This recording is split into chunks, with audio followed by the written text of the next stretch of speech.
मला आप्पासाहेब कडाजी जाधव यांनी मारहाण केली. ती पण काय आम्हाला मदतीला आली नाही. तर ते म्हणले तुम्ही तुमचा कसा ढकलायचा ते ढकला. त्यांच्याकडून हिसकाटून घ्यावा लागला माझा मोबाईल.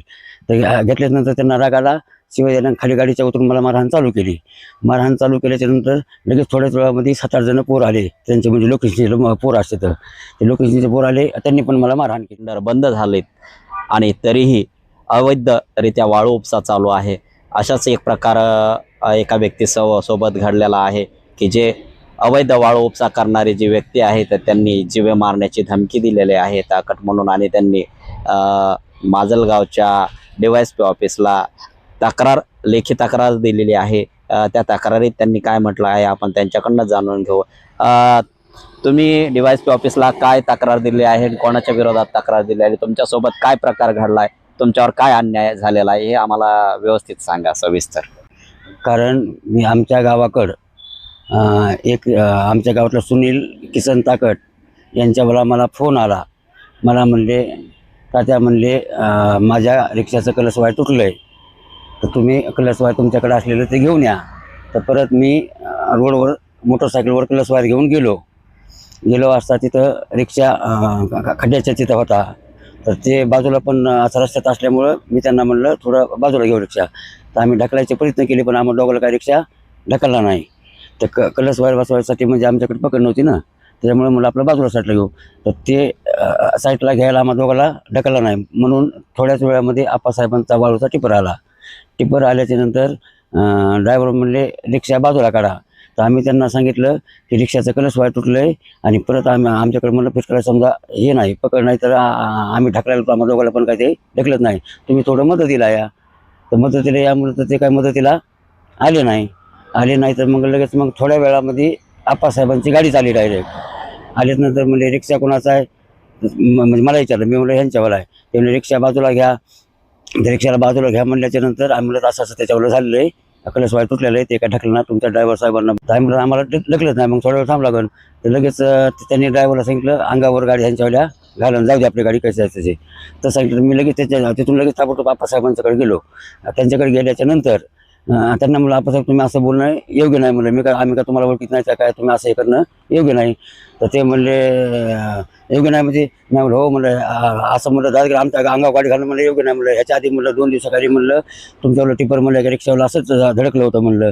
हे असं बरोबर नसतं. ते म्हणजे माझ्यावर टिपर मला धडकतच नाही. तर माझ्याकडे व्हिडिओ शूटिंग काढला होता. तर मी त्यांना दाखवायला लागलो. तर लगेच त्यांनी व्हिडिओ शूटिंग बघितल्यानंतर त्यांना लागला माझा मोबाईल काढून घेतल्यानंतर मी त्यांना परत मागायलो. तर ते काय मला परत देणार. त्याच्यानंतर मी आरडाओरड केली. आमच्या गावातले तिथं माणसं आली बरेच. मग आपलं हे बाजीराव रघुनाथ ताकट यांनी एक मला सोडवलं आणि भागवत शिवाजी शेंडगे यांनी एक मला दोघांना जणांनी कोणाच्या तावडीमधून या दोघांनी तुम्हाला सोडवलं? आप्पासाहेब कडाजी जाधव आणि ते 8 लोक आणि त्यांचा ड्रायव्हर यांच्या तावडीमधून. म्हणजे नेमकं ही घटना केवळ फक्त रस्त्याला गाडी बंद पडल्यामुळे घडली असं तुमचं म्हणणं आहे? हा त्याच्यामुळे बंद पडली. आप्पासाहेब कडाजी जाधव यांना फक्त रस्त्यात गाडी उभा केल्याचा राग आला म्हणून तुमच्यावर हल्ला केला का? त्यांनी मारहाण केली तुम्हाला? हा त्याच्यामुळे मारहाण केली त्यांनी आणि मला थापड बुकी लाता काट्या दगडाने असं मारहाण केली. सगळ्या शरीराला माझ्या मार वाटलाय. पूर्ण शरीराला माझ्या मार लागल्यानंतर तुम्ही कुठे गेलात आणि काय केलं? तिथून मी 112ला फोन लावला.